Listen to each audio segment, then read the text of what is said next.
Hola, ¿qué tal? Espero que se encuentren muy bien. Bienvenides, bienvenidas y bienvenidos. Hola, ¿qué tal? Muy buenas noches, podcast muy buenos Amor días, muy buenas Radical. tardes, dependiendo de cuándo Hoy estén estamos escuchando esto. retomando con Yo soy Iván Medel y vamos a empezar otro nuevo episodio de Amor Radical. El día de hoy estamos muy contentos porque tenemos una visita que es alguien que me gusta mucho su contenido. Ahorita nos va a platicar un poquito de ella. Y vamos a hablar del tema de la identidad, que, híjole, es un tema que me parece súper relevante en este momento, en todos los momentos de la historia. Es una de las grandes preguntas filosóficas, pero además creo que justo en este momento, con el tema que a nosotros nos compete, ¿no? Que es el tema del amor, todas sus expresiones, el tema de la identidad, pues es algo que necesitamos abordar. Y en este caso lo vamos a abordar de la mano de una antropóloga. Les presento a Antropodan, que viene a acompañarnos el día de hoy. Cuéntanos, ¿cómo estás esta noche? Cuéntanos un poquito de ti. Hola, un placer andar por acá. Muchas gracias por la invitación. Y la verdad es que estoy bien. Desde que dijimos de qué íbamos a hablar, de la identidad, sí dije así de, oh, por Dios. No sé, de esas definiciones que en antropología son bien difíciles. Y bueno, ya ni siquiera en antropología, ¿no? Incluso desde psicología, desde un chorro de lados, es bien difícil tratar de hablar sobre la identidad. Y va a depender mucho también en torno a qué estemos hablando de identidad, lo vamos a entender de diferentes maneras. Entonces, esto va a estar divertido. Me encanta. Sí, sin duda, como dices, la verdad es que es un gran tema, es un tema que en cualquier campo va a ser súper, no quiero decir polémico, sino como bien dijiste, difícil, ¿no? Complejo, estaría dentro del área de las complejidades, ¿no? Porque justamente tiene muchas partes y bueno, no sobrará por ahí quien diga que sabe cuál es la identidad. Hay muchos creadores de contenido que por ahí dicen, ¿cómo debería de ser un verdadero hombre? ¿Cómo debería de ser una verdadera mujer? Y bueno, pues un poquito también por acá queremos construir una visión distinta, mucho más amplia de esto. Entonces, bienvenida, Dan, muchas gracias por aceptar. Y vamos a empezar con la pregunta más sencilla de todas, que es, ¿qué es la identidad? Iniciamos fuerte esto. Ay, pues mira, habría que entender primero que la identidad, al menos yo decidí que la quería abordar en dos sentidos diferentes, ¿no? Una identidad desde lo colectivo, desde lo que nos hace ser pertenecientes a una sociedad, desde lo que nos hace ser pertenecientes a una cultura, y una individual hablada desde lo individual, ¿no? Yo como persona con agencia sobre mí misma tengo una identidad. Entonces, ¿cuáles serían estas diferencias? Bueno, más bien, quisiera iniciar con las cosas que tienen en común. Para empezar, la identidad no es algo estático. No importa en qué sentido lo estemos abordando, nuestra identidad constantemente está cambiando, tanto en lo cultural como en lo individual. Y eso es bien importante entenderlo, porque justo es entender y tener presente esta parte nos va a también liberar un poco de todas estas ideas que norman las cosas. Es así es que debería ser así, es que para ser una mujer tendrías que ser así, ¿no? Es así pues no, o sea, realmente no. La identidad es una cosa súper flexible, es una cosa que depende de los espacios en los que estás, con quienes conectas, depende del tiempo en el que estás viviendo.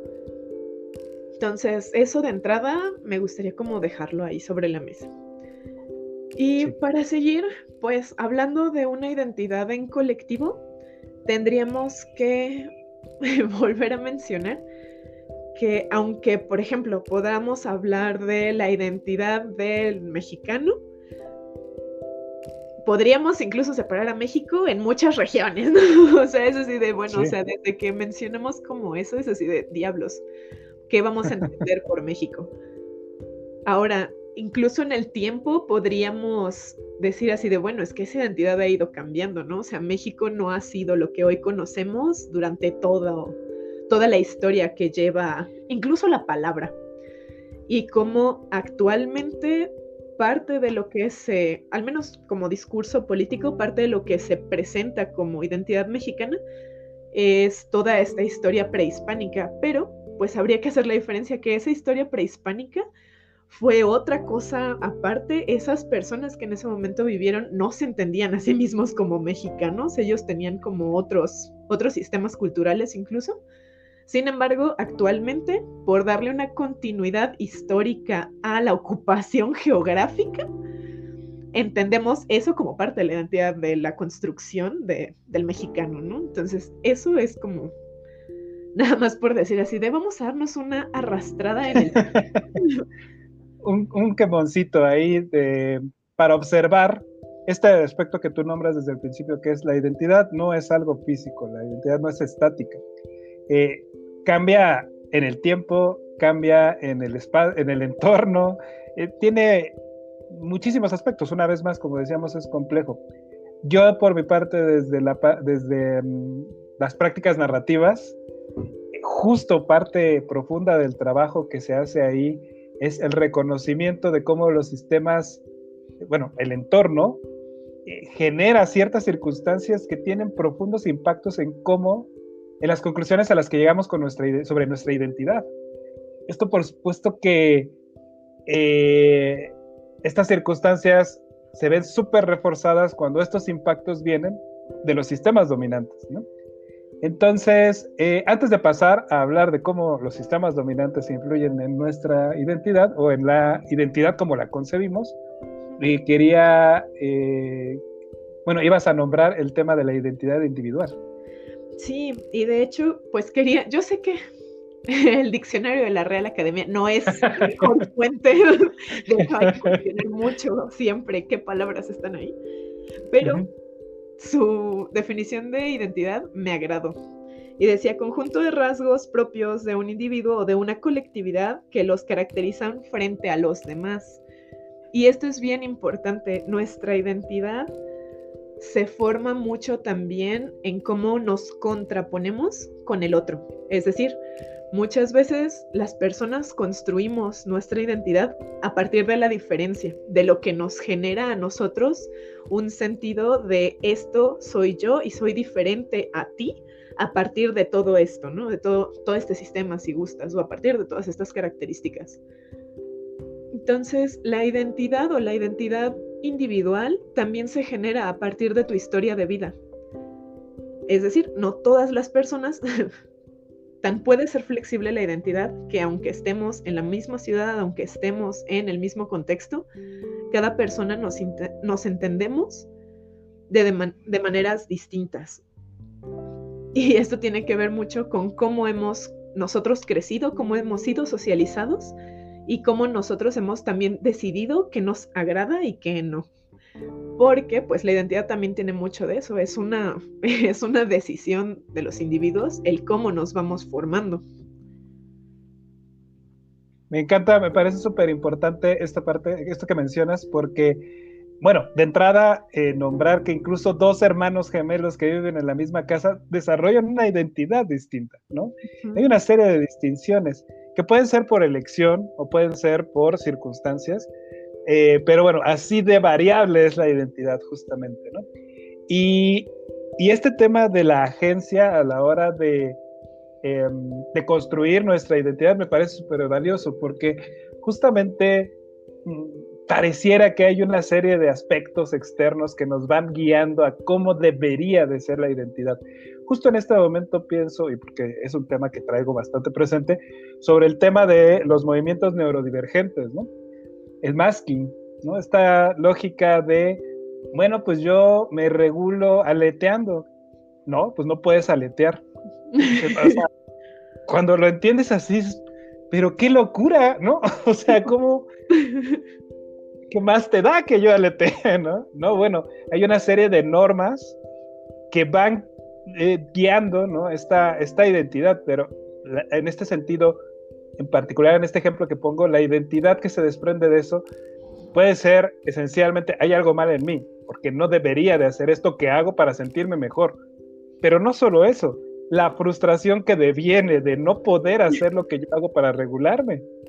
Y eso se convierte en parte de mi identidad, ¿no? Así, ay, qué malhumorado estás. Pues sí, cabrón, me quitaste todas las herramientas que yo tenía para autorregularme, me dijiste que estaban mal, y ahora básicamente, pues eso hay un reflejo muy razonable de esta no posibilidad de regulación, entre muchas otras cosas. Estoy simplificando muchísimo, un tema muy complejo, pero esto es nada más para nombrar cómo estos aspectos externos pueden influir en nuestra identidad, incluso en niveles tan profundos, pues tan profundamente propios, quiero decir, ¿no? No, y es que ahí también hay algo bien importante, o sea, la identidad también es esta conciencia individual de ser nosotros mismos todo el tiempo, ¿no? Ya sea en la circunstancia que estemos, tenemos conciencia de este discurso que nos hemos creado de quiénes somos como individuos. Entonces, aunque estemos en contextos que requieran que nos normemos, es decir, que actuemos de cierta manera o de acuerdo a cierto sistema, de manera individual seguimos con esta conciencia de quién soy yo, ¿no? Aunque esté actuando a lo mejor de una manera que no va de acuerdo a ese diálogo interno mío. Lo que ocurre mucho es que si le pides a un individuo que todo el tiempo abandone ese discurso, viene este sufrimiento, o sea, esta parte de decir así de, pues claro que tengo este malestar, ¿no? O sea, no me estás dejando ser yo, a fin de cuentas, ser yo. Sí, exactamente, por completo. Y aquí hay otro tema que también nombraste que me parece importante enunciar, y que es esta lógica de la construcción de la identidad a partir de la normalización y del nombrar a ese otro, ¿no? Al otro anormal. Por ahí lo mencionan muchísimos autores, pero bueno, Foucault claramente enuncia cómo esta lógica de la normalidad parte de eso, ¿no? La locura se enuncia no desde una serie de características, porque puede ser cualquier cantidad de características. La locura se enuncia desde la propia definición de la cordura, ¿no? O sea, yo no enuncio al loco porque me preocupa muchísimo y porque quiero ayudarle, lo enuncio porque así me reconozco a mí como norma, me reconozco a mí como cuerdo, ¿no? Como sano. Esto pasa también con el tema de la enfermedad. Y bueno, una vez más, esto por supuesto que tiene profundos impactos en cómo concebimos nuestra identidad a partir de estos juicios normalizadores. Bueno, es que también mencionas algo bien valioso, y es que a la hora que nosotros señalamos algo que está mal, y pongámoslo entre comillas porque podría ser algo que no necesariamente esté mal, estamos también reafirmando la norma. Es decir, a la hora de señalar que algo está fuera, estamos reafirmando también lo que sí debería estar dentro. Entonces, de repente esta parte de hacerles saber o estos diálogos que de repente, no sé, imagínense a sus tías opinando sobre la vida de alguno de sus primos, de no, es que está muy mal esto que hace. Inconscientemente también estamos reafirmando lo que sí debería ser como ideal. Entonces, es fuerte. Hablar de repente sobre estas normas es fuerte. Sí, por completo. Hay un ejemplo muy sencillo, que es que los hombres no usan arete, ¿no? Y entonces, tu primo anda en malos pasos porque usa arete, ¿no? Y bueno, la lógica del tío, iba a ser ahí del tío borrachín, que dice eso en la cena de Navidad, justamente, ¿no? Por supuesto que le da igual. O sea, ¿qué más te puede dar que el otro use arete o no? Claramente, bueno, no claramente, pero es fácil inferir que la lógica es más de reautoafirmación, ¿no? Como de, claro, es que yo estoy en la norma. O sea, yo sí lo hago bien, mamá. No, básicamente es como un poquito... Y que también es una reafirmación de lo que concebimos como identidad. Y justamente ahí vamos a ir a la identidad sexogenérica. Otra cosa, otro tema súper facilito, rapidito. Sí, quiero nombrar algo que a mí me parece súper relevante y que para darte de pie para hablar sobre esto, y que es una pregunta que hacía por ahí en TikTok. Si tu identidad no depende del género que te asignaron, ¿no? de tu identidad genérica, o sea, es decir, si tú renuncias a tu identidad genérica, ¿qué tanto queda de ti? O sea, ¿quién eres? Si no eres hombre o mujer. Y bueno, o sea, bueno, yo me hago esa pregunta y digo, ay, la madre, ¿no? O sea, ¿quién sabe? Así, diablos, ¿dónde quedo, no? Ajá, exacto. Entonces, justo por ahí quisiera que nos contaras un poquito más de eso. Ay, bueno, siento como un poco la necesidad de partir de cómo inició incluso la antropología, porque la antropología inició como una disciplina colonizadora, tal cual. Eran estos grandes países que decidieron ir a explorar nuevas tierras y que se encontraron con los otros, ¿no? Y los otros que no eran iguales a ellos, y los otros que había que educar, que había que civilizar. O sea, esta parte de yo te voy a decir cómo tienes que vivir, ¿no? Y cómo deberías ser. Sí. Y el género es un sistema totalmente que funciona de esta forma. O sea, el género nos dice cómo deberíamos idealmente actuar, performar, vernos, hablar. O sea, el género es una categoría normativa totalmente. Y que si bien no todos los lugares solo reconocen estos dos géneros, masculino y femenino, en la gran mayoría de sociedades sí existen estos dos. No es que sean los únicos, pero existen. La cosa es que pues en cada lugar se entiende diferente lo que es un hombre y una mujer. Ni siquiera es algo que sea una cosa homogénea.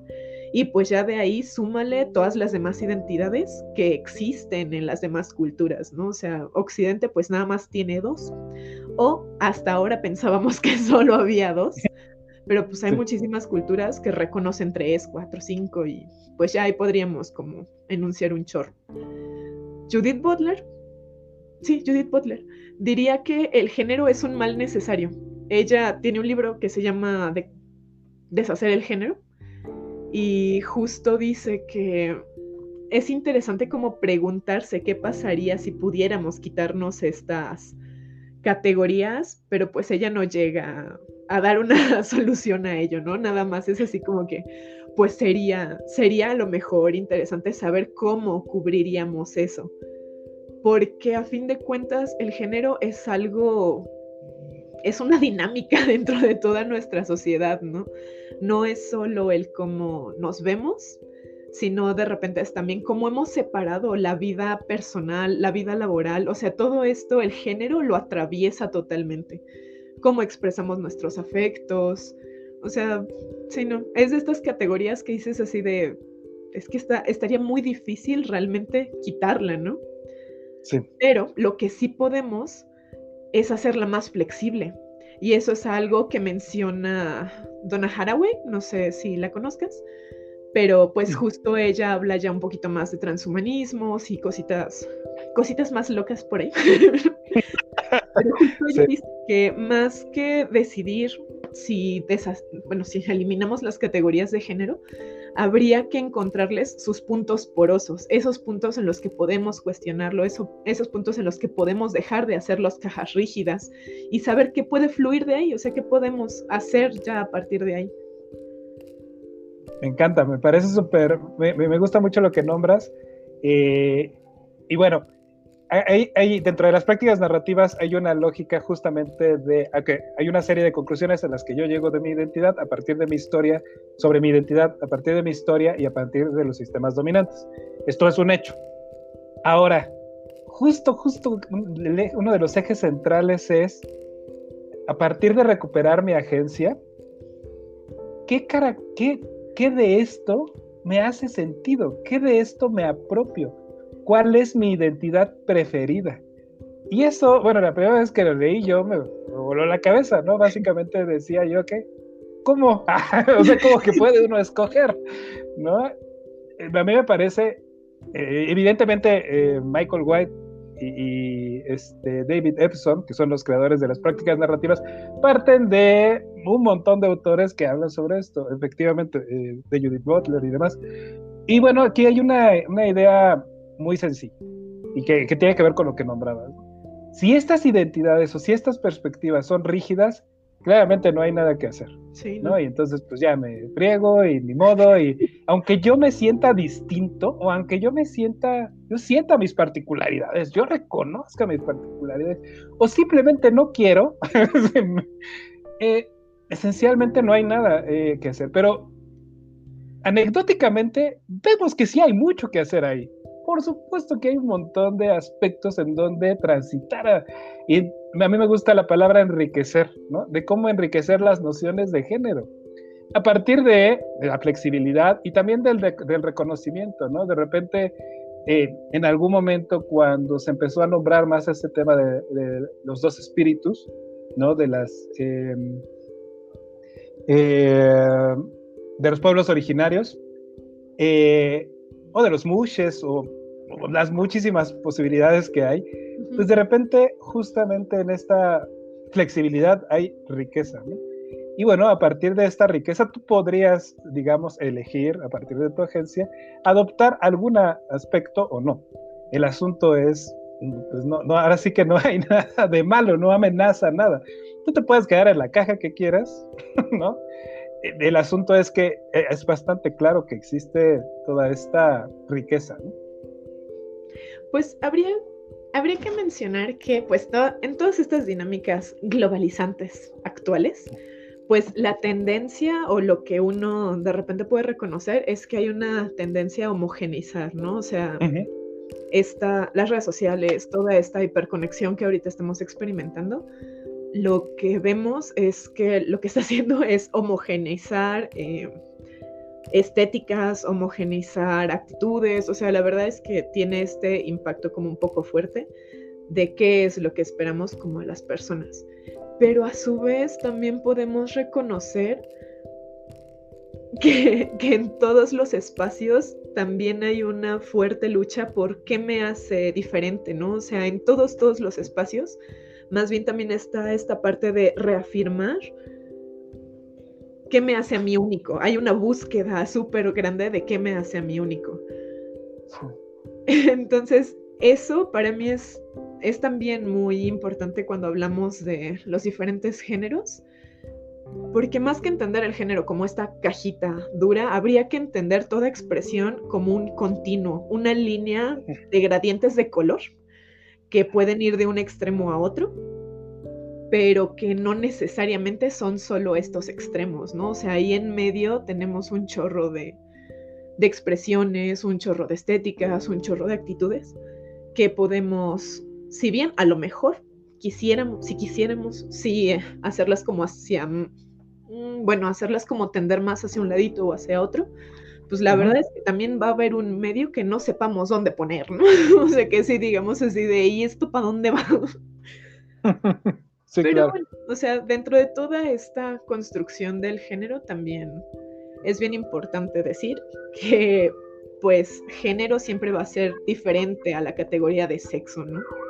Yo sé que de manera más clásica siempre se han pensado que van de la mano, es decir, nuestra genitalidad ha estado definiendo nuestro género durante quién sabe cuántos años, pero que pues realmente incluso habría que dudar de qué sexo tenemos, y espero no hacerles mucho ruido porque pues no, o sea, el sexo no son solo los genitales. Hay quienes dicen así de, no, pues es que los arqueólogos, si van a hacer pruebas de ADN, pues van a encontrar o cromosoma X o cromosoma Y. Y es así de, sí, pero eso no va a validar que los genitales hayan tenido correspondencia con eso, ¿no? Y aparte también existen situaciones de trisomías en los que tienes XXY o tienes 3X.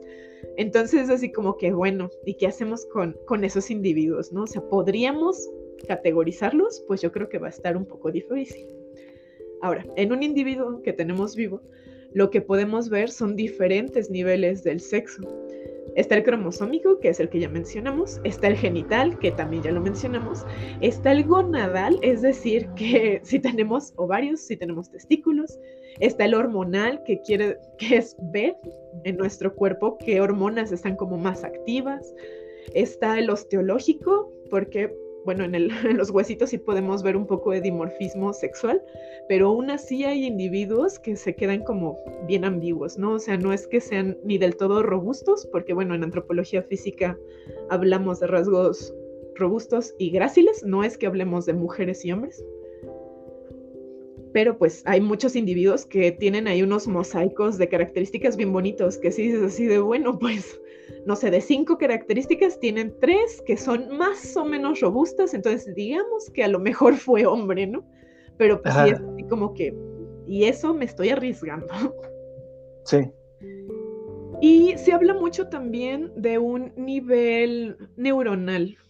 La cosa con el nivel neuronal es que todavía está en duda porque nuestra plasticidad cerebral es una cosa muy grande y está muy determinada por la sociedad. Entonces, si partimos de que a este pequeño individuo que acaba de nacer le vieron los genitales y dijeron así como que, ¡ay, es niña! Desde ese momento, sí, ya estamos tratándolo diferente a como si fuera un niño. Entonces, ese individuo sí o sí va a crecer moldeado de cierta manera desde que alguien le dijo a los padres así de, tiene tales genitales. Entonces, es bien difícil discernir qué tanto de esta diferencia neuronal es por la crianza y qué tanto podría atribuírsele a lo biológico. Entonces, el nivel neuronal podemos mencionarlo, pero yo prefiero dejarlo un poco más en duda. Claro. ¡Qué barbaridad!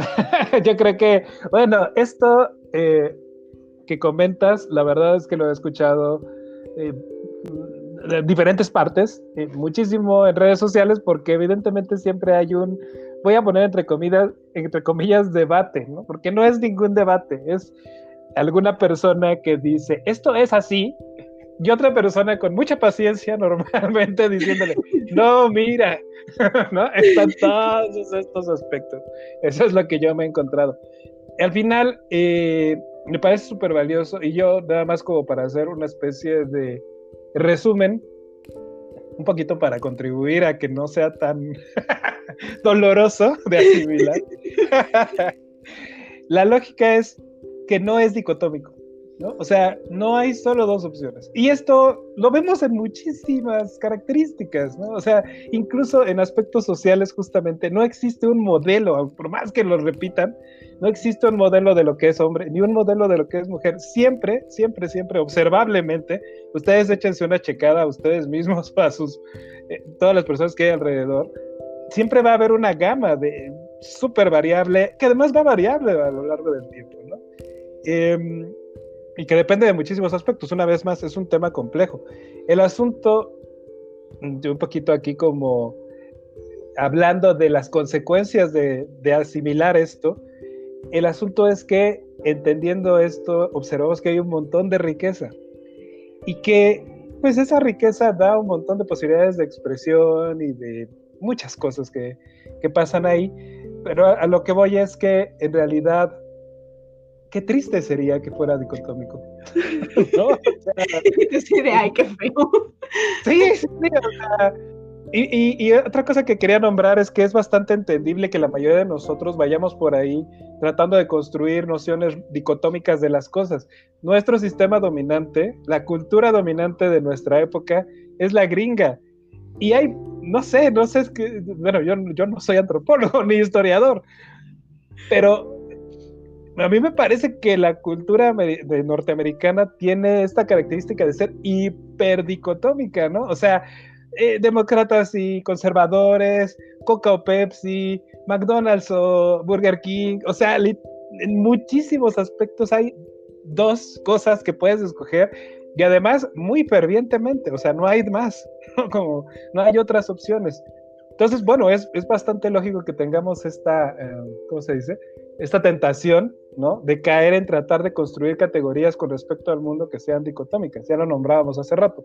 Un poquito también desde esta lógica de si yo soy el que estoy bien, ¿no? Si yo soy el correcto, el normativo, el otro es el no normativo. Una vez más, una tentación, ¿no? Como se ha de sentir rico, ¿no?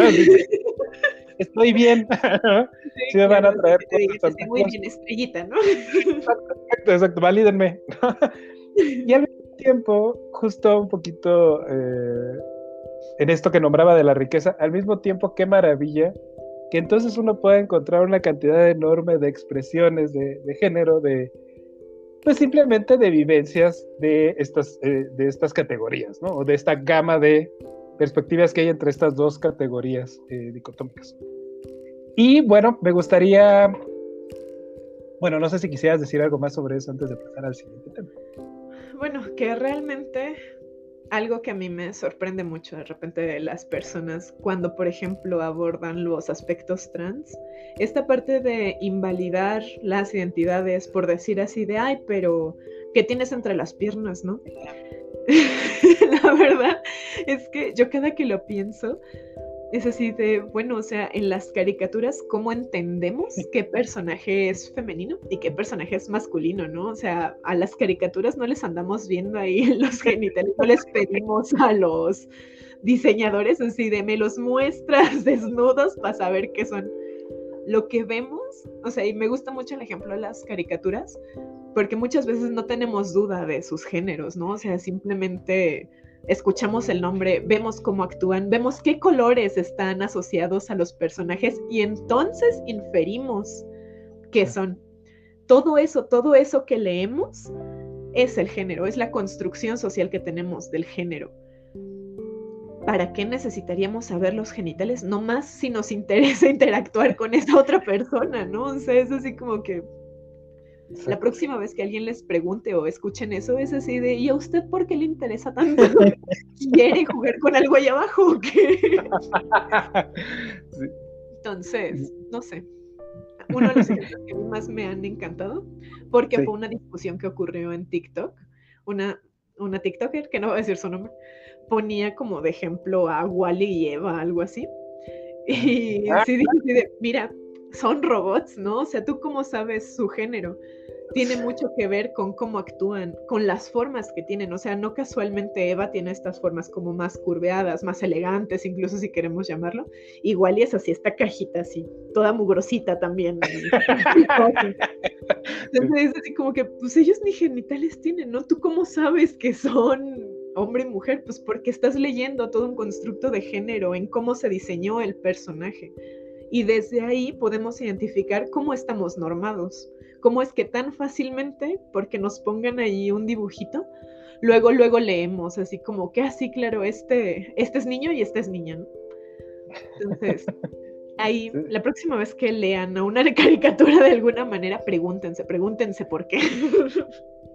Es súper interesante, me encanta esto que nombras, porque sí, efectivamente, bueno, Bugs Bunny vestido de mujer es sexy. Sí, totalmente. Se lee como sexy, ¿no? Y al final, Lola Bunny es Bugs Bunny. O sea, justamente me parece súper interesante, pero tú nombras los genitales. Y bueno, a estas personas que tanto les preocupa sobre el tema de las personas trans, o sea, si los genitales no vas a ir a revisarlos definitivamente, menos los cromosomas, cabrón, menos los genes, menos las hormonas, da igual, o sea, como dices. Es muy difícil encontrar a alguien que sepa todos estos niveles, ¿no? No lo sé, la vida me es estereotipo, con niveles hormonales, o sea, es así de, pues yo nada más asumo que soy mujer y lo demás, que sea lo que Dios quiera. Exactamente, sí, justo le das mucho al clavo, porque además, aunque quisiera, aunque fuera un mandato del gobierno, sería súper difícil y caro. O sea, a ver, ponte a hacer todos estos exámenes a toda la población. Entonces, me gusta mucho lo que nombras, porque efectivamente, pues es una lectura, ¿no? Y es una lectura completamente arbitraria, ¿no? De repente me da mucha risa que las niñas chiquitas les pegan ahí un moño en su calvita, ¿no? A mí me parece, pero ¿por qué? ¿No? Y una serie de aspectos para que no parezca niño. Una vez más, esto es completamente una lectura. Si tú le pones un moño a un lápiz, entonces es un lápiz niña, ¿no? Pero bueno, una vez más, tiene que ver con este refuerzo de la lectura que hacemos y de la normalización, ¿no? y que una vez más, si tú lo piensas desde una perspectiva mucho más crítica, es francamente arbitrario, ¿no? Porque, ay, bueno, pues es que las niñas tienen boobies. No, o sea, no todas claramente, ¿no? Sí, ¿no? ¿Y qué pasa no si todas. no? Entonces ya Sí. ya no es niña. O esta parte incluso que hace tiempo, pues, de una manera como muy rígida, se definía a la mujer por su capacidad de gestar, ¿no? Es decir, ¿y qué pasaba con las personas que no podían gestar? Entonces eran menos mujeres. Exacto. Y es una cosa bien violenta por una característica, invalidar todo lo demás, ¿no? Es así como que, ¡ay, diablos! Claro, ahí hay un montón de aspectos, ¿no? Que pues ahí podemos ver todos nuestros traumas, porque esencialmente, ¿qué es un hombre? Alguien que tiene pene, y un pene que le funcione, y si no te funciona, entonces eres menos hombre. ¿Qué chinga te estás poniendo solito? Sí. No, o sea, eso es lo único que te caracteriza como, deja tú como hombre, como persona que es válida en esta sociedad, claramente no. Entonces, una vez más, esta perspectiva me parece súper valiosa. Por ahí, otra, no sé si es la misma, pero hay una TikToker que, tampoco voy a decir su nombre, que hace un ejercicio en el que dice, a ver, díganme ustedes, ¿soy hombre o mujer? Y me encanta, me parece increíble, porque entonces le escriben, claramente eres mujer, porque tienes boobies. Dice, y si me las operé, ¿tú cómo sabes, no? Porque ¿no? O sea, es que no tienes forma, o sea, tú me lees como mujer, pero no hay ninguna, yo puedo tener la voz muy grave, puedo tener la voz muy aguda, entonces, todo lo que tú estás leyendo, todo lo que tú desde la pantalla asumes que soy mujer, es completamente, pues eso, ¿no? Es completamente una lectura. Y hay otra cosa que pasa, ¿no? Que es la sexualización de las mujeres trans, ¿no? Uh-huh. Así, literal, conoces al güey, ¿no? O sea, como, ay, yo jamás estaría con esta persona.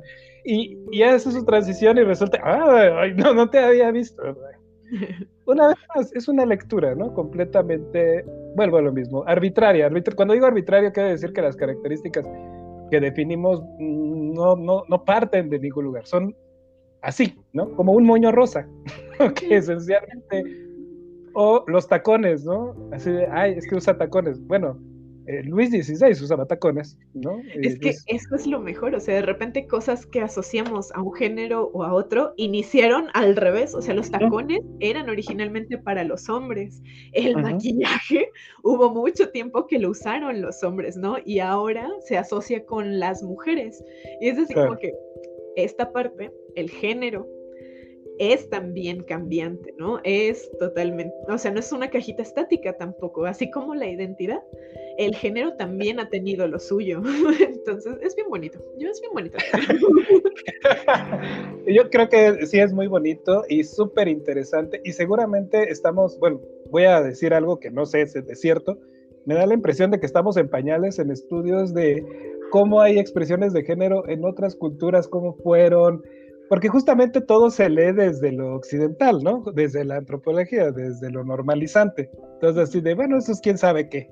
Estaban ahí raros, ¿no? Y se hace cosas. Sí, o sea, se parte de eso, ¿no? La verdad, no hay una mirada en la que se le dé un lugar al otro, sino que simplemente se parte desde esta, bueno, pues estos no eran cristianos, ¿no? De seguro, y se hacen una serie de prejuicios, ¿no? Entonces, bueno, no me voy a meter en antropología, pero sí me da la impresión de que nos falta un montón de conocimiento. Una vez más, solo por el hecho de que la cultura dominante parte de un norte global muy específico.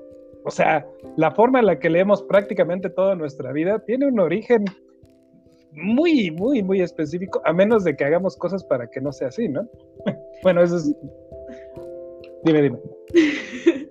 No, pues es que aunque la antropología tuvo justo este inicio de querer llevar la civilización a todos lados, realmente ahora, o ya una antropología más moderna, lo que busca es entender al otro, o sea, no por nada Malinowski se fue a vivir quién sabe cuántos años a Islas Perdidas y decir, yo quiero saber ellos quiénes son, ¿no? Y entenderlos desde lo que son ellos.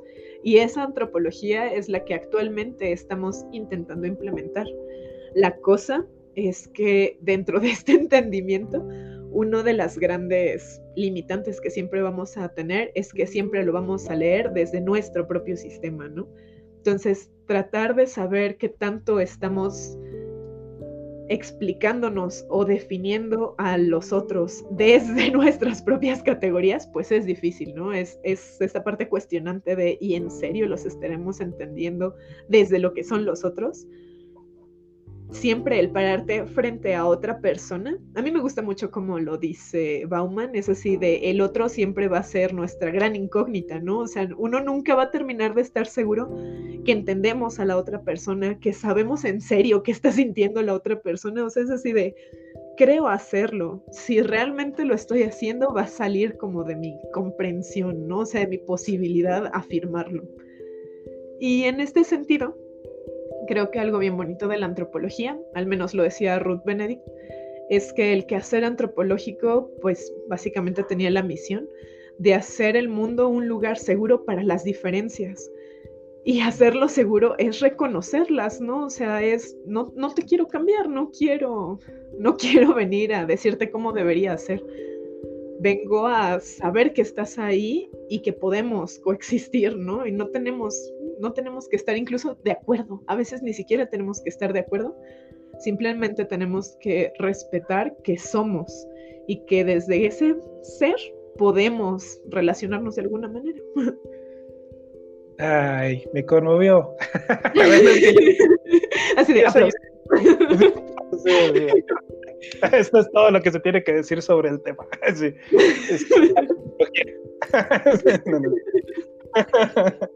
No, la verdad es que mi proyecto, ¿no? El centro de mi proyecto es el bienestar. Y entonces la realidad es que para mí es muy difícil no entender el bienestar en este sentido de reconocimiento de la otredad, ¿no? Lo nombraba por ahí Humberto Maturana, que fue un biólogo y filósofo que tiene este tema de la biología del amor. Uh-huh. Y bueno, básicamente la perspectiva es esa, ¿no? ¿Qué es el amor? Pues este intercambio con un otro, reconocimiento de ese otro y, bueno, entendimiento de que ese intercambio puede existir, ¿no? En una postura de bienestar y ¿cómo dice? Y dignidad, ¿no? Entonces, bueno, me pareció muy, muy, muy padre lo que nombraste. Y, pues, esencialmente, no es que nosotros vayamos a decir cómo deben de ver las cosas, pero ¿no les suena a ustedes bonito? No suena más amable. Exacto. No suena a que viviríamos mejor, esencialmente, si reconociéramos estas diferencias, estas particularidades. Y bueno, Marshall Rosenberg, de la comunicación no violenta, que es otra de las bases que yo uso para lo que hago, básicamente nombra ese lugar, el lugar intermedio no es donde yo cedo y tú cedes, o donde yo te obligo a normalizarte, o en donde, no, el lugar de encuentro es en donde nuestras necesidades se satisfacen, ¿no? Y bueno, cuando yo lo pienso así, la verdad es que me es relativamente fácil imaginar ese mundo, ¿no? Que se nombra en donde, que es seguro para las diferencias. Y bueno, para cerrar con este tema, porque bueno, ese es un lugar que es muy importante para nosotros enunciar, es qué pasa con esto de la identidad y los modelos relacionales. Eso está bien difícil. No es que está tan difícil. Pero pues habría que decir que al menos en las sociedades occidentales, pues todo mundo venimos de la monogamia, ¿no? Si estamos hablando de diversidades afectivas, es porque nos ponemos en contraposición con el sistema hegemónico que es la monogamia. Entonces, la monogamia parte mucho, aparte de ser un sistema jerarquizado de los afectos, parte mucho de que la pareja monógama es también una unidad identitaria. Dejamos de ser dos individuos para ser la pareja. Y eso de entrada es fuerte. Esta parte que decías del reconocimiento del otro es así de, bueno, o sea, reconocimiento de esta persona como individuo o reconocimiento de mi afecto por ti. porque la monogamia tiene eso. O sea, si tú no reconoces mi afecto, entonces mi afecto no existe. Y si tú no correspondes, o sea, ya ni siquiera es que lo reconozcas, si tú no lo correspondes, entonces yo soy nada, ¿no? Es así de yo nunca existí.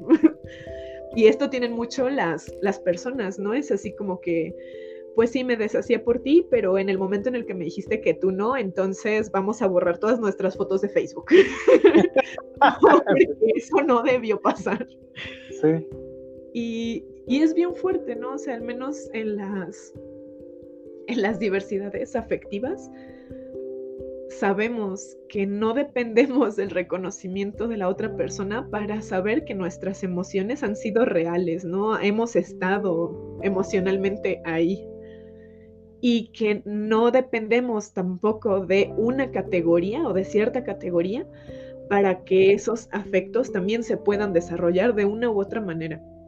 Porque la monogamia sí requiere enunciar esta parte de somos novios para entonces reconocer los afectos de la otra persona o darles validez, porque se validan desde eso, desde la unidad monógama.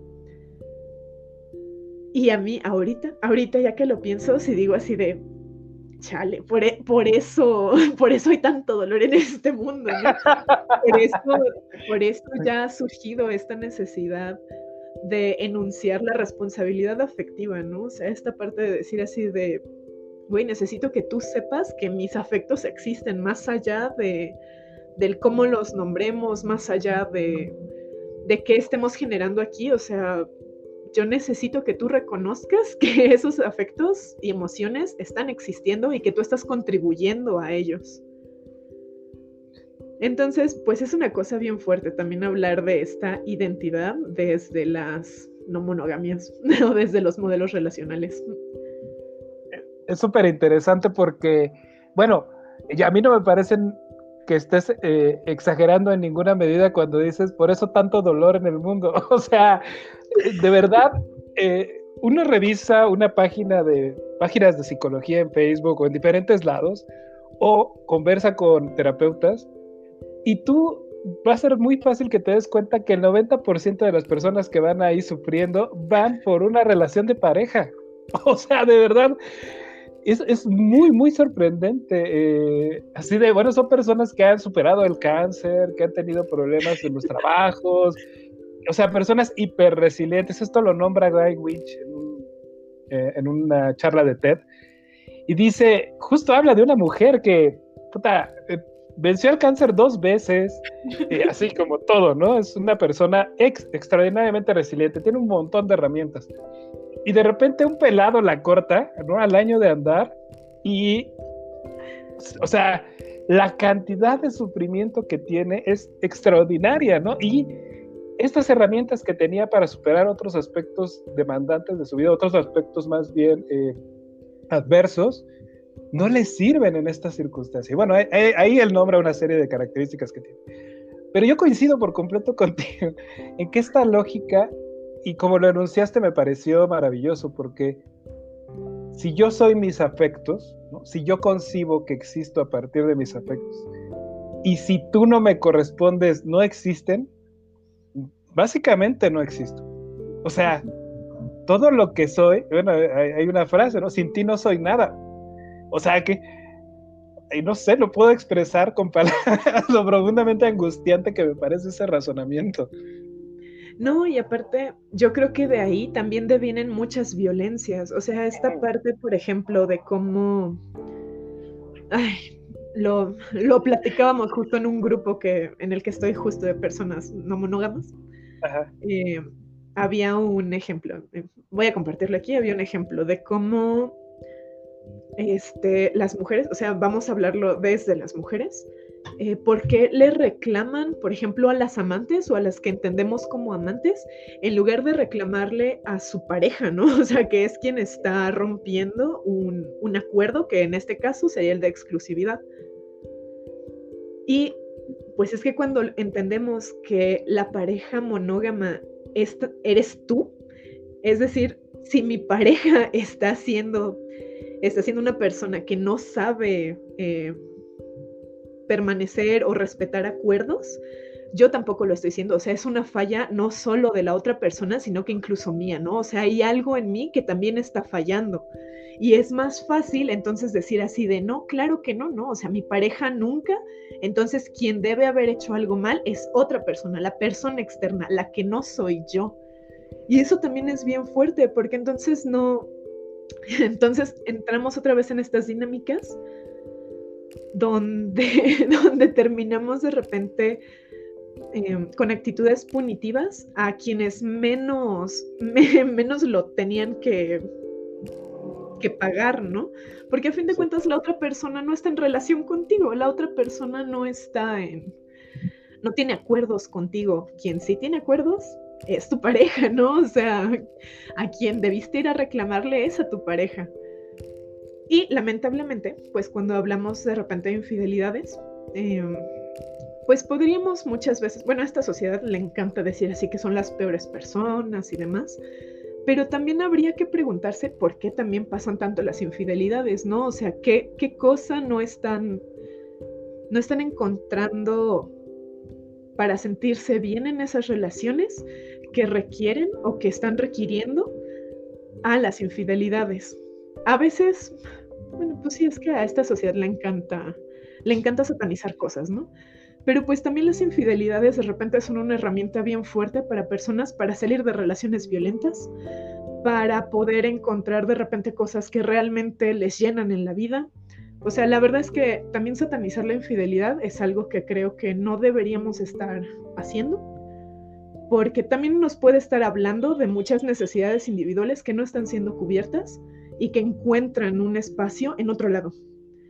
Que sí, hay una persona que tendría que aprender a comunicar mejor sus necesidades, pero eso ya no es culpa de la otra persona, ¿no? O sea, eso ya, esa parte. Híjole, esto que acabas de nombrar a mí me parece súper esencial. Y bueno, volviendo al tema de Marshall Rosenberg, la lógica de todo lo que hacemos es que pues, es para resolver necesidades. Y entonces, justo, ¿qué necesidades estará satisfaciendo esta persona cuando establece un nuevo afecto o un nuevo intercambio o una nueva relación con alguien más? Y me encanta lo que nombras, porque justamente pensando que de repente en las relaciones uno puede perder, por llamarlo de alguna forma, la identidad, ¿no? O sea, yo me convierto en esta cosa que son estas dos personas. De repente, ¿qué pasa si por ahí es la estrategia, ¿no? Por supuesto, no estoy diciendo que sea una buena estrategia, cabe aclarar, es una estrategia que es violenta, porque ya los vi escribiendo, pero no. Lo que quiero decir es que es una estrategia, sí es una estrategia para lograr algo. ¿Qué pasa si es una estrategia para recuperar tu identidad? ¿Qué pasa si es una estrategia para volver a sentirte de cierta forma? ¿Qué pasa si es una estrategia? Pueden ser cientos de cosas, o sea, de verdad, justo como dices, no satanizarlo, sino entenderlo, ¿no? Reconocer qué será lo que está pasando aquí. Por un lado, en términos de necesidades individuales, pero también... No es justificarlo, o sea, también dejar como ese claro, ¿no? O sea, entender que ese individuo está buscando algo que no está encontrando donde está. Tampoco es justificar que, pues también, si no está tan chido, tener una ruptura de acuerdos, ¿no? O sea, en donde sea, no está bien, no está bonito. No poder dialogar con la otra persona, que hay algo que no te está haciendo sentido, al menos a ti, ¿no?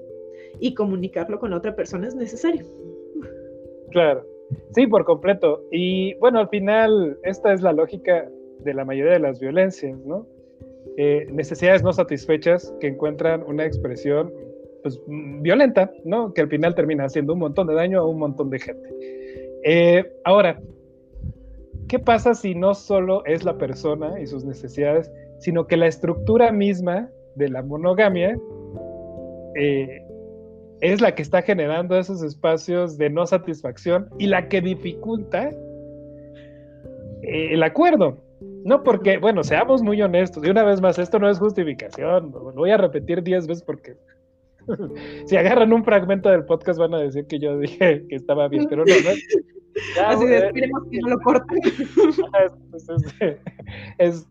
La infidelidad no está justificada, pero en esta estructura que es completamente cerrada y que se asumen un montón de cosas, ¿en qué momento tú dijiste o en qué momento es válido decir, no, bueno, a mí me gustaría estar con otras personas? O sea, ¿cuándo? ¿Cuando empiezas a salir? ¿Cuando ya te enamoraste? ¿Cuando ya tienes hijos? ¿Cuando ya te casaste? ¿Cuándo es el momento adecuado para decir, oye, yo te amo, me encantas, eres maravillosa, pero hay alguien más que me gusta? Pues no existe, ¿no? Básicamente empiezas la relación asumiendo cientos de miles de cosas que son, otra vez, hegemónicas, lo que debería de ser una relación, la escalabilidad, todas estas cosas. Y en ningún momento te paras a decir, bueno, no hay oportunidad en esta lógica preestablecida de pararte a decir, oye, ¿sabes qué? Que a mí me gustaría cualquier cosa, incluso algo tan sencillo como me encanta que me abracen de cucharita y tengo 5 amigos que me abrazan de cucharita y estoy bien con eso y los voy a conservar, ¿no? Sí, claro. Entonces, pero ¿en qué momento pasa esa conversación? Que es justo parte de lo que las perspectivas de las disidencias relacionales, ¿no? O de otros modelos relacionales un poquito como que plantean, ¿no? Particularmente la anarquía relacional. Es que pues, genera acuerdos esencialmente sobre prácticamente todo, porque eso te va a permitir crear una relación que tenga, olvídense por un momento de la lógica de tener más de una pareja, de lo más esencial, ¿no? ¿Cómo quiero que sea nuestra pareja? ¿Qué parte sí? ¿Qué parte? ¿Quiero que me abraces? No, a lo mejor quiero que seamos novios, esposos, que tengamos hijos, pero nunca te voy a abrazar, güey, porque guácatelas, ¿no? O sea, suena raro. Porque hay una norma, ¿no? Que dice que pues, hay que abrazar a la gente. Pero yo pienso fácilmente en una persona neurodivergente justamente que dice, no, si por mí fuera, jamás en la vida, así nunca voy a abrazar a alguien.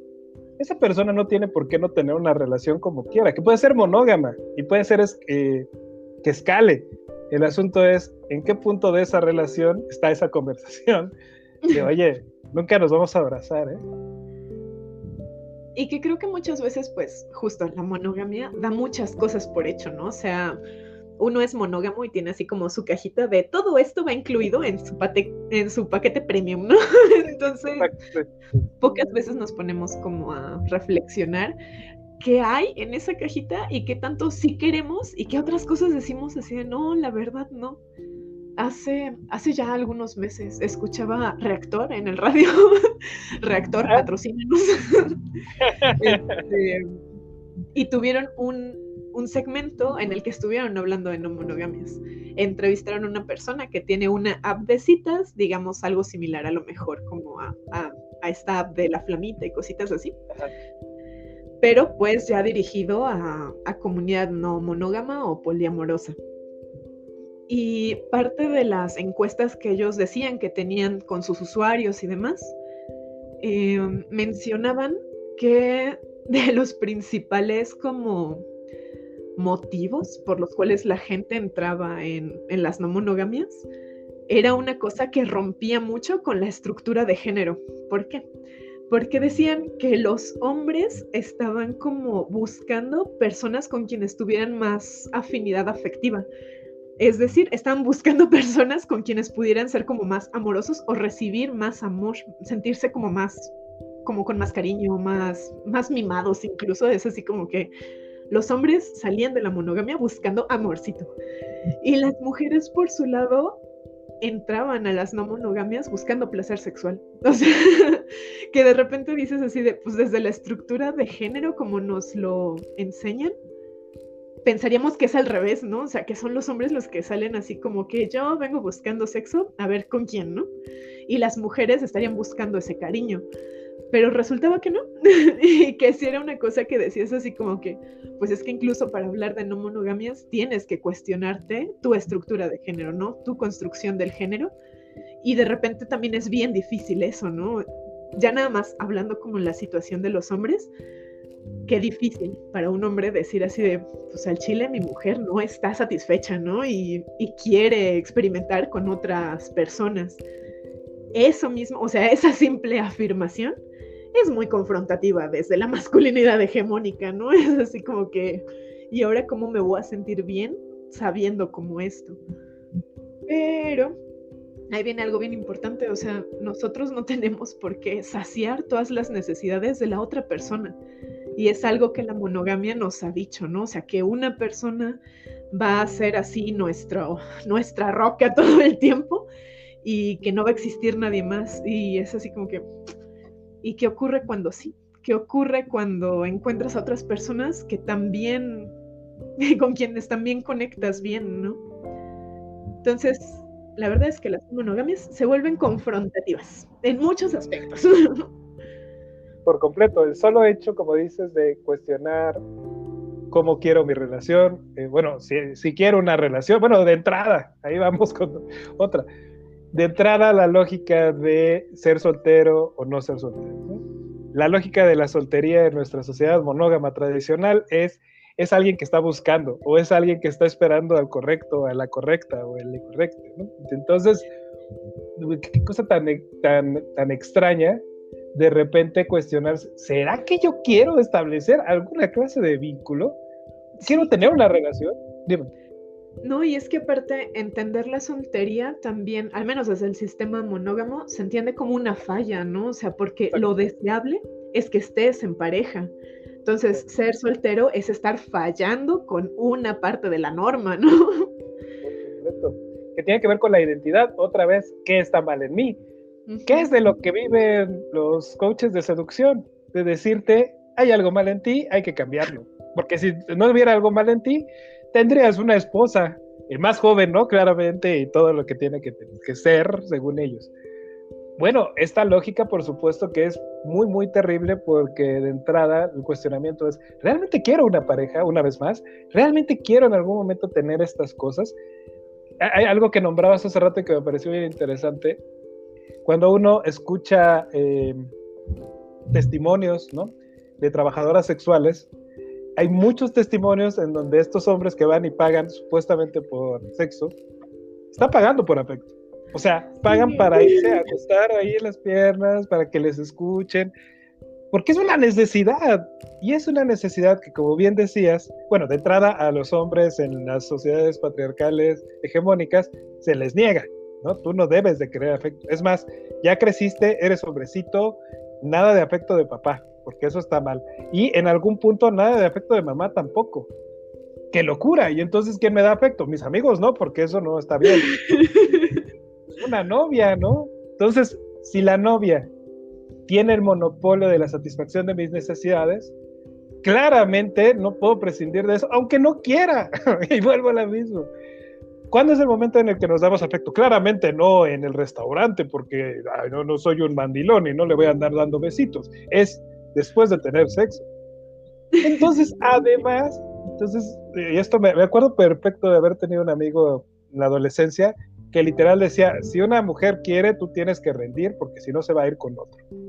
Y bueno, una vez más, esto es un mandato que él reproducía, y bueno, qué terrible, ¿no? Porque a lo mejor no quiero, o a lo mejor estoy cansadito, ¿no? O simplemente lo que quiero hoy es un abrazo. Bueno, yo no sé cuántos hombres conozcan ustedes que sean enteramente capaces de ir con sus parejas o con alguien que no son sus parejas y decir, lo que necesito es un abrazo, nada más, ¿no? Escúchame 10 minutos, güey, y abrázame y palmearme la espalda, masculinamente, eso sí, que no vaya a ser, ¿no? Ya saben, como esta visión de, incluso en los grupos luego de masculinidades que son así de, oh, sí, sí, muy bien, ¿no?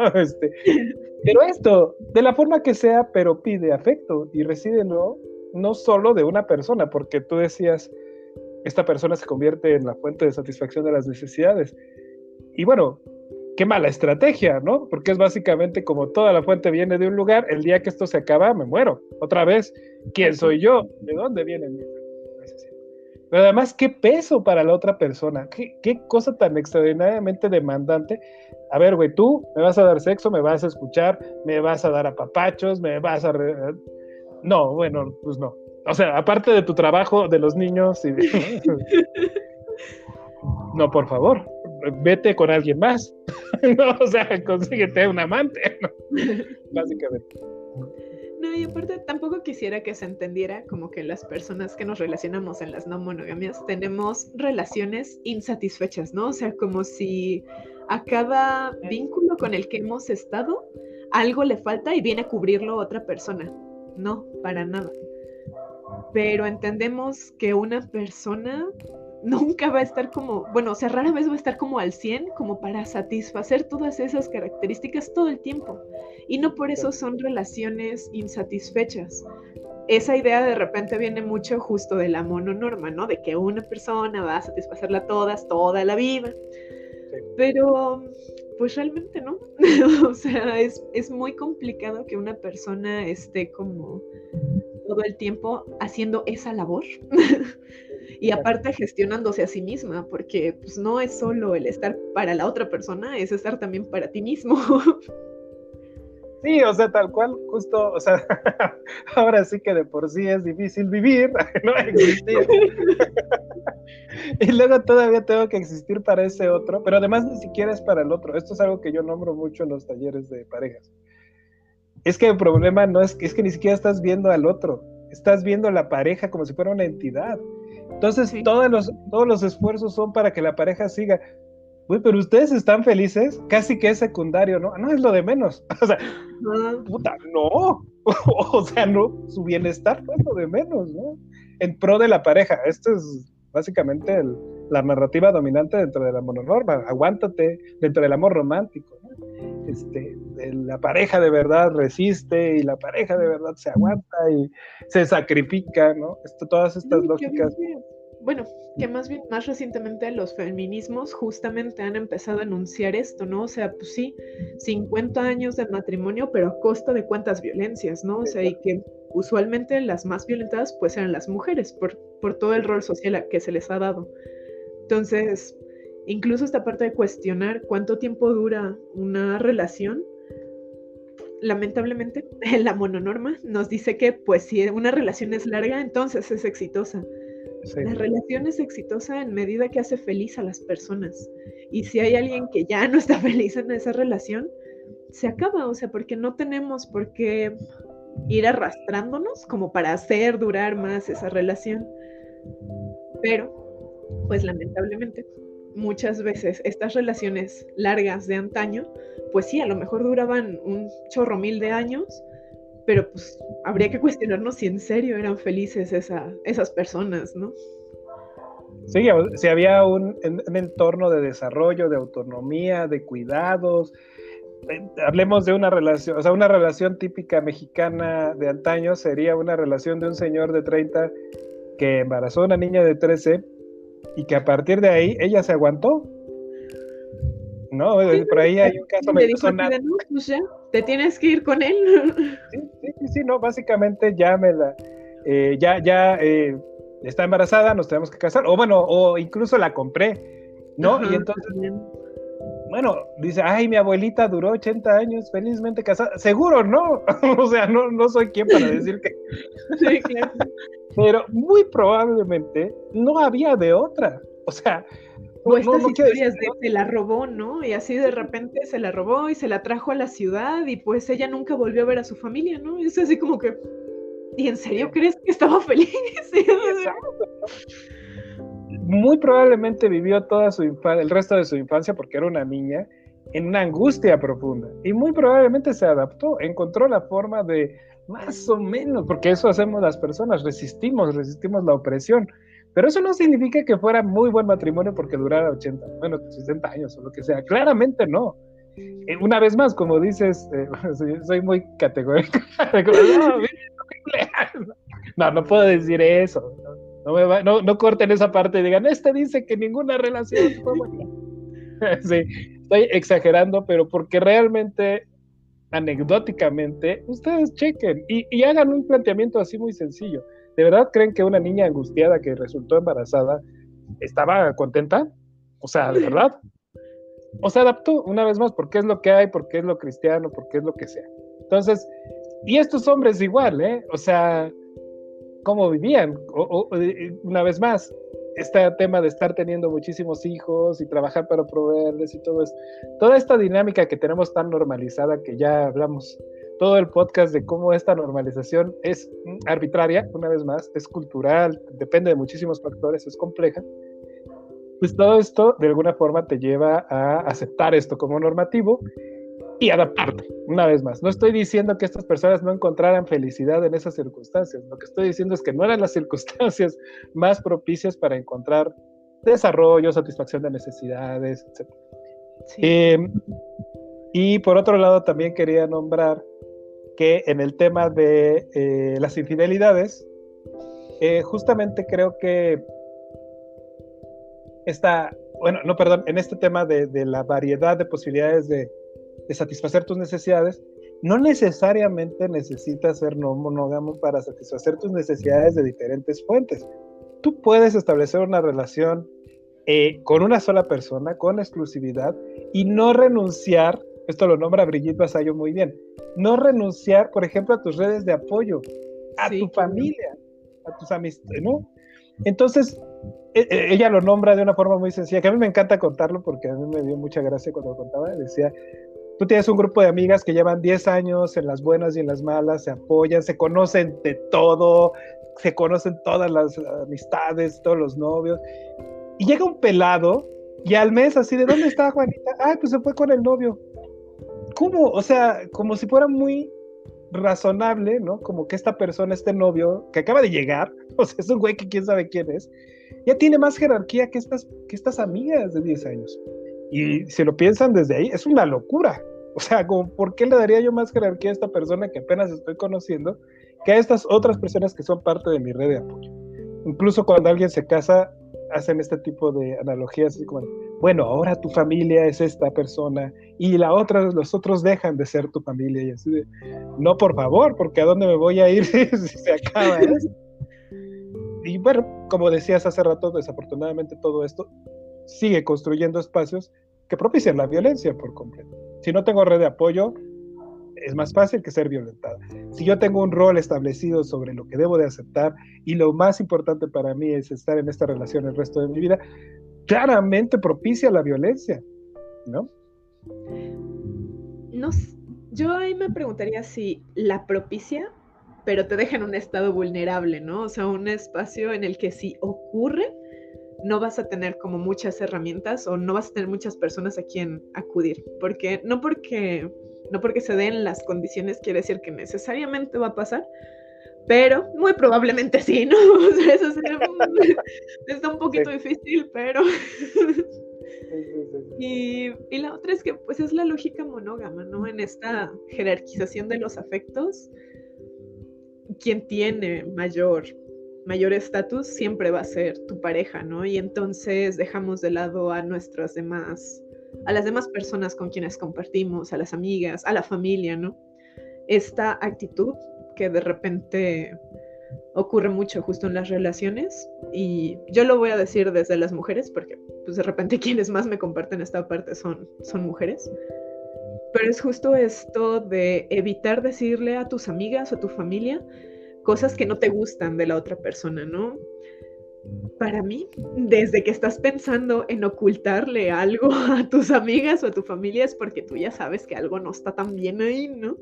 Pero como quieres que vean a la persona como esta persona así súper bonita, bien atenta y digamos así con todos los atributos positivos, entonces los ocultas.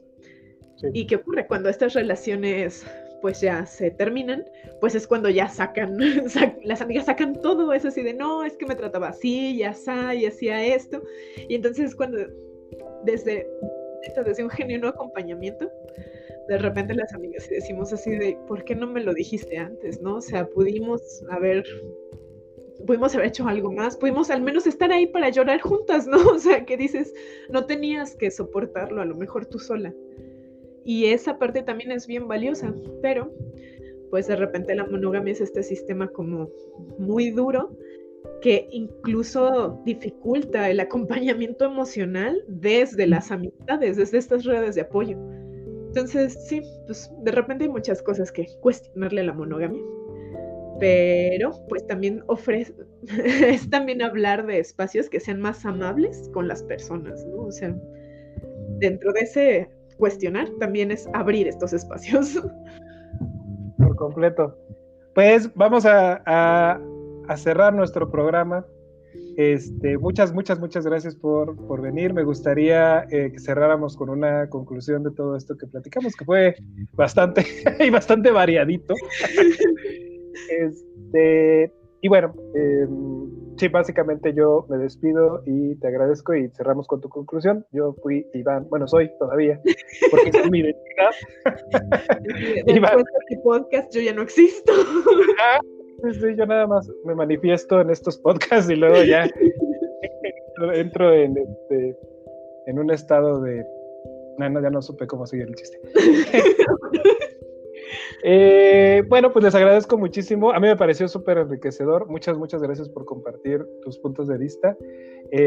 Me quedo con ganas de hablar un poquito más de no monogamias, de algunos aspectos específicos, entonces seguramente por ahí te estaré molestando para volver a andar por acá. Y bueno, cuéntanos qué son tus conclusiones. Yo feliz de estar aquí, feliz de compartir también como experiencias, chismecitos, lo que sirve para que las demás personas se cuestionen cosas o les nazca la curiosidad por descubrir cosas nuevas. La verdad es que qué bonito encontrarnos como en estos espacios. Yo soy Daniela, en redes sociales me encuentran como Antropodan, porque soy antropóloga física. Un placer conocerlos y espero que nos veamos prontito. Muchas gracias, buenas noches y acá seguimos. Sale, bonita noche.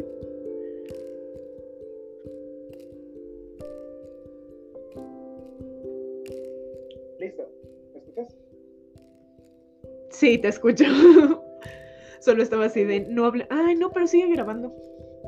¿No? ¿Sí? Sí, en el mío sí. Ay, qué raro. ¿Lo cierro? Pues sí, en teoría no debería. Qué raro.